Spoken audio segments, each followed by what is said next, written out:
break it down really simply, okay? Your personality creates your personal reality. That's it.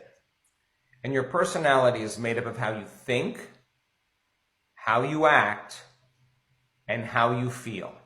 So the present personality who's listening to this podcast has created the present personal reality called their life. So if you believe what I just said, then in order for you to create a new personal reality, a new life, you're going to have to change your personality. In other words, nothing changes in your life until you change. That's the way it is. So it turns out the 90% of the thoughts that we think on a daily basis are the same thoughts as the day before. Same thoughts lead to the same choices. Same choices lead to the same behaviors. Same behaviors create the same experiences. The same experiences produce the same feelings and the same emotions. And those same feelings and emotions begin to influence our very same thoughts. And our biology, our neurocircuitry, our neurochemistry, our hormones, our gene expression, our immune system, all stay the same because we're staying the same. So then there's a principle in neuroscience that says that nerve cells that fire together, wire together.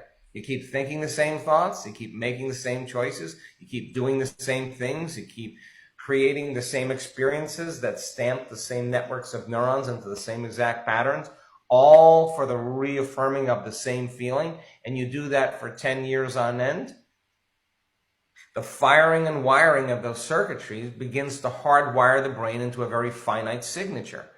That box in the brain that's created is the same level of mind. And if you keep doing that, it becomes automatic. It turns out that 95% of who we are by the time we're in the middle of our life is a set of memorized behaviors, automatic emotional reactions, constant habits, hardwired attitudes, beliefs, perceptions that have happened just because we've just fired and wired it the same way. So there's a good possibility then, in order for us to change, we better start thinking about what we've been thinking about in changing. We have to become conscious of our unconscious habits and behaviors and modify them. We got to look at these feelings that we feel every single day, and instead of just thinking it's a feeling, say, what is this? Is this guilt? Is this sadness? Is this unhappiness? Is this pain? Is it frustration? Is it resentment? What is the feeling that I'm living by the majority of my day? Now, that's lighting a match in a dark place. In neuroscience, it's called metacognition. The word meditation means to become familiar with. That's what it means. So the more familiar with you are, I can't, it's too hard, I'm never going to change, it's my ex's fault, it's my boss's fault, it's my country's fault, it's the government, it's the weather, it's my pain, whatever that thought is that you accept, believe, and surrender to on a daily basis that's automatic, you have to become so conscious of that unconscious thought that it doesn't slip by your awareness unnoticed. You got to catch yourself saying, I'm tired, I'm unhappy, it's someone else's fault. Do you complain? Do you blame? Do you make excuses? Do you feel sorry for yourself?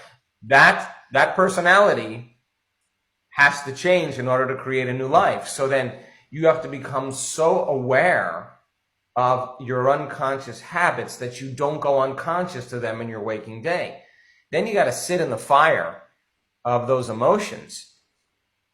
And you got to watch those emotions come up, and you have to sit with them and know that there's something on the other side of them. Now, this is where most people get up and say, I can't meditate, or I'm going to call up my friend, or I'm going to get on social media and make a post. I'm going to turn on the football game. I'm going to get distracted. Just go away. And what we're saying is we're not relying on anything out there. That's the hypnosis. That's the conditioning. We want you to just become so familiar with that feeling that you catch yourself in your waking day. The moment you start feeling sad and your energy drops, you catch yourself. So there's an unlearning process, or a breaking the habit of being the old self process, that requires a lot of attention, a lot of awareness, and it takes energy. You got to stay conscious, right? So that unlearning process then, the hardest part about change is not making the same choices you did the day before. And the moment you decide to make a different choice, get ready, because you're going to feel uncomfortable, feel unpredictable. It's not going to feel good, because even people who feel sad and suffering, at least they can feel that, and that's familiar to them. So you're stepping out of the known into the unknown. Now, if you've done something so many times that your body now knows how to do it better than your mind, that's a habit. So then the body who's been conditioned into negativity, into sadness, into suffering, into pain, all of a sudden is saying, hey, Alex, it's been 2 hours since you've been complaining. I mean, you've been complaining for the last 20 years. You're just going to stop like that? So the body starts trying to influence the mind to return back to the same familiar territory. So the emotion starts saying, come on, you're a loser. You'll never change. It didn't work last time. Start tomorrow. And those are the thoughts that are being influenced for the body, that are the same thoughts that people think all the time. So if they respond to that thought's going to lead to the same choice. That same choice is going to lead to the same behavior. The same behavior is going to create the same experience. The same experience is going to produce the same feeling. And they're going to say, oh, this feels right. Well, no, it feels familiar. The person who's crossing that river from the old self to the new self, that place, that discomfort is not the known, it's the unknown. And that is the perfect place to create in. So then if you teach a person then, what thoughts do I want to fire and wire in my brain? And with a certain amount of presence and attention and intention, they can begin to fire and wire those thoughts. Now, they're installing hardware in the brain.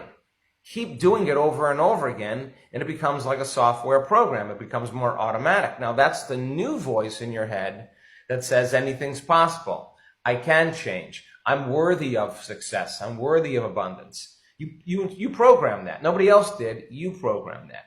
Then you say, okay, how am I going to be with my family? How am I going to be in my relationship? How am I going to be in traffic today? How am I going to be on my Zoom calls? What would greatness look like today?